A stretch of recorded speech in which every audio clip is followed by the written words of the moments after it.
Hello, I'm Daniel, and welcome to the Emunah Project. We here at the Emunah Project are continuing in our series of videos with respect to information, inspiration, education, guidance, advice to Noahides, converts, and returnees to Judaism.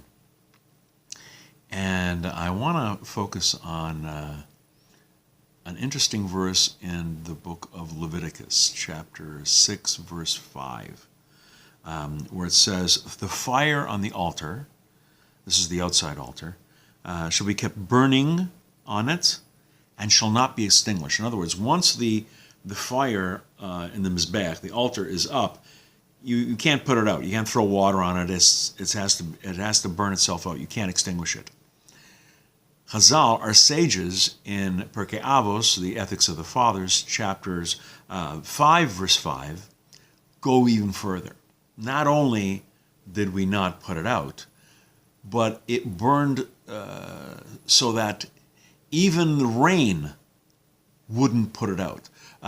In the temple, the altar upon which the animal pieces were burned was exposed to the elements. It was out in the open.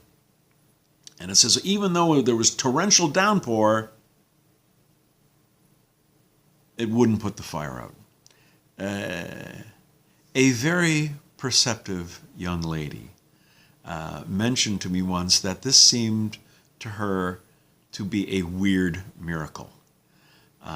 She said, well, why did God have the rain fall on the altar and then have this miracle that it didn't put the fire out? Why didn't he just arrange it so that there was not rain at all? It didn't rain on the temple.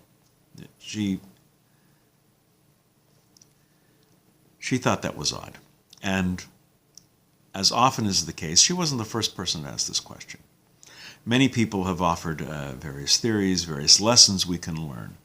The one I mentioned was from Rav Yitzhak Bonim, who says there's a valuable lesson here.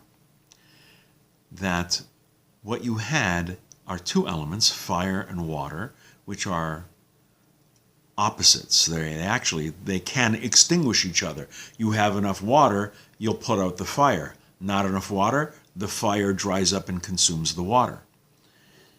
But what we have here, the miracle of the water, the rain falling on the Mizbayach, on the burning altar, is that what we had here was it was like a cooperation between the elements.